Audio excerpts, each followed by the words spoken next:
ناپاکی کی حالت میں جانے انجانے میں ہم نے نماز پڑھ لیا، پھر ہمیں یاد آیا کہ ہم ناپاک ہیں، تو کیا ہمیں اس نماز کا کفارہ کرنا پڑے گا؟ چلیے فیض بھائی سے اس کا آنسر سنتے ہیں۔ کسی نے ایک سوال کیا ہے کہ ناپاکی کی حالت میں جانے یا انجانے میں نماز پڑھنے کا کیا کفارہ ہے؟ دیکھیے، ناپاکی کی حالت میں کسی نے انجانے میں نماز پڑھ لی، مطلب انٹینشنل، مطلب بھول گیا کہ وہ ناپاکی کی حالت میں تھا۔ اب یہ سوال مرد کی طرف سے بھی ہو سکتا ہے، عورت کی طرف سے بھی ہو سکتا ہے، ناپاکی کی حالت دونوں کو ہوتی ہے۔ تو انٹینشنل جس کو ہم کہیں گے کہ اس کو ایسا لگا نماز کا ٹائم ہے اور اس نے پڑھ لیا، جیسے مثال کے طور پہ ایک مرد ہے اور جنابت کی حالت میں ہے، اس کو غسل واجب ہے، اب اذان ہوئی اور اس کا جو روٹین رہتا تھا نماز کا، اس نے وضو کر لیا اور پڑھ لیا، تو یہ تو انجانے میں ہوا۔ ایک خاتون تھی، وہ اس کا حیض ہے، وہ ناپاک ہے، لیکن اس کو یاد نہیں رہا اور اذان ہوئی اور اس نے بس کھڑی ہو گئی تھی، انجانے میں۔ تو اللہ تعالیٰ انشاءاللہ عزیز اس معاملے میں انسان کی پکڑ نہیں کریں گا، اس لیے کہ لا یکلف اللہ نفسا الا وسعها، اللہ انسان کو اس کی طاقت زیادہ نہیں آزماتا، اور بھول تو ایک ایسی چیز ہے کہ بس جس کا کیا ہی کہنا۔ آدم علیہ السلام ہمارے والد کو اللہ نے کہا تھا اس جھاڑ کے قریب نہ جاؤ، اور وہ بھول گئے،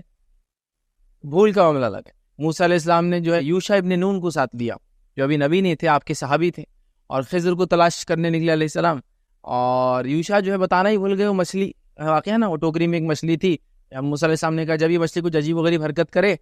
مجھے بتا دینا۔ مچھلی نکلی ایک جگہ، موسیٰ علیہ السلام آرام کر رہے تھے، چلے گئے، یوشع نے دیکھا،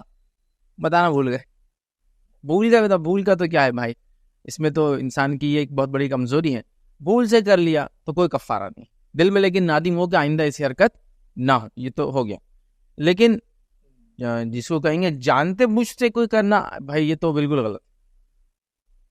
جانتے بوجھتے کیا ہو سکتا ہے؟ سرکمسٹانسز میں بتاتا ہوں۔ جانتے بوجھتے یہ ہو سکتا ہے کہ دکھاوے کے لیے پڑھ دی، جانتے بوجھتے یہ ہو سکتا ہے کہ بتانا نہیں تھا میں ناپاک پڑھ لی، جانتے بوجھتے یہ ہو سکتا ہے کہ مطلب سمجھے نا آپ، نوئنگلی کہ میرے کو آج ایسے ہی کرنا ہے، نعوذ باللہ، یا شیطان کے بہکاوے میں اب اتنے آگے کہ یہ کرنے میں بھی آپ تل گئے، تو یہ ہو سکتا ہے۔ جیسا مثال کے طور پر اب 4 لوگ بیٹھے ہیں، آپ کو غسل جنابت ہے، لیکن آپ کو شرم آتی ہے غسل جنابت بولنے میں، اب لوگ چلے تو آپ بھی چلے۔ ایک خاتون سارے لوگوں کے ساتھ ہے، اس کو بتانا نہیں میں پاکیزہ حالت میں ہوں، وہ بس کھڑی ہو جا رہی ہے نماز کے لیے، تو یہ جانتے بوجھتے اب یہ نہیں کرنا چاہیے، یہ یقیناً حرام ہے، اور یہ سخت گناہ ہے، گناہ کبیرہ یاد رکھیں کہ کسی عبادت کو اس کے شرائط کو پورا نہ کرتے ہوئے کرنا یہ خود گناہ ہے، اور کسی عبادت کو جبکہ منع کیا گیا اس حالت میں نہیں ہو سکتی خاص کرنا، تو یہ تو بڑا گناہ ہے، تو لہٰذا ایسا کرنا حرام ہے، یاد رکھیے سب سے پہلے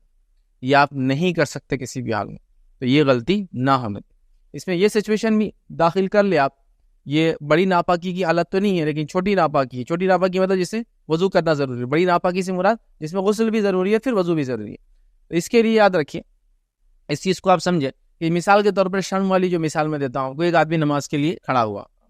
جو آپ جماعت میں ہیں، ایک خاتون ہے وہ بھی اس میں ہے، اور اس کی ہوا خارج ہو گئی، اب یہاں کیا ہوتا ہے اس کو چھوٹی ناپاکی لاحق ہو جاتی ہے، مطلب وضو اس پر واجب ہو جاتا ہے، لیکن اب تکلفات ہے، لوگ کیا بولیں گے، میں نکل کے نماز صف میں سے چلا گیا، پھر لوگوں کو جواب دینا پڑے گا، تو میں کیا کرتا ہوں وہیں کھڑے ہو کے بغیر وضو کے نماز پڑھ لیتا ہوں، نہیں کر سکتے۔ خاتون بھی ہے تو اس کو اگر باجماعت پڑھ رہی ہے تو صف توڑ کے نکلنا پڑے گا، مطلب نماز چھوڑ کر وضو کے لیے جائیں گی، اور اگر ایک مرد ہے تو بھی وہ سیم کریں گے، اور اگر عورت ہے باجماعت نہیں پڑھ رہی ہے اپنی نماز پڑھ رہی ہے تو پھر وہ نماز کو توڑ دیں گی، پھر جائیں گی وضو کر کے آئیں گے اور پھر کھڑے ہوں گی، سوائے اس شخص کے جس کو اس کی بیماری ہو۔ بہت سے لوگ السر کی بیماریاں ہوتی ہیں،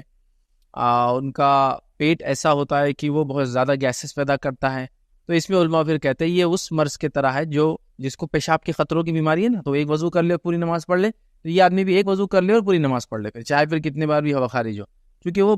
کیا بولیں گے مجبور اور معذور کی کیٹیگری میں چلا گیا، وہ کچھ نہیں کر سکتا، اس کا کنٹرول نہیں، اس سے بیماری وغیرہ جو بھی ہے۔ تو خاموخواہ کی کسی نماز کو یا جو ہے ناپاکی کی حالت میں نماز پڑھنا غلطی سے ہو گیا تو اب آئندہ نہ کرے، یہ اس کا مطلب کفارہ کچھ بھی نہیں ہے اس کا، اور اگر جانتے بوجھتے یہ کیا تو اللہ سے آپ سخت توبہ کرے کہ اللہ ایسی خطا ہوئی، اور نیکسٹ ٹائم شرم کی وجہ سے حتک کی وجہ سے شو آف کرنے کے لیے لوگوں کو سب نہ سوچے، اور جو کنڈیشن ہے آپ بولے۔ اور آئیے مطلب صحابہ وغیرہ طہارت وغیرہ کے مسائل میں ایسی جھجک اور خامخواہ کی شرمندگیاں نہیں رکھتے تھے، یاد سمجھ رہے۔ ایک مرتبہ نبی اکرم صلی اللہ علیہ وسلم خود طہارت کر رہے تھے، طہارت سے اٹھے آپ طہارت خانے میں، مطلب اٹھنے کے بعد آدمی دکھتا تھا اس میں، کسی نے سلام کیا آپ نے جواب نہیں دیا، پھر طہارت خانے سے نکلنے کے بعد جواب، اور کہا کہ وہاں یہ نہیں کرنا چاہیے، ٹھیک ہے، تو یہاں بتا دیا گیا۔ تو ہم خامخواہ کی کبھی شرم رکھتے ہیں، صحابہ نے دیکھیے صحابی نے بول دیا مجھے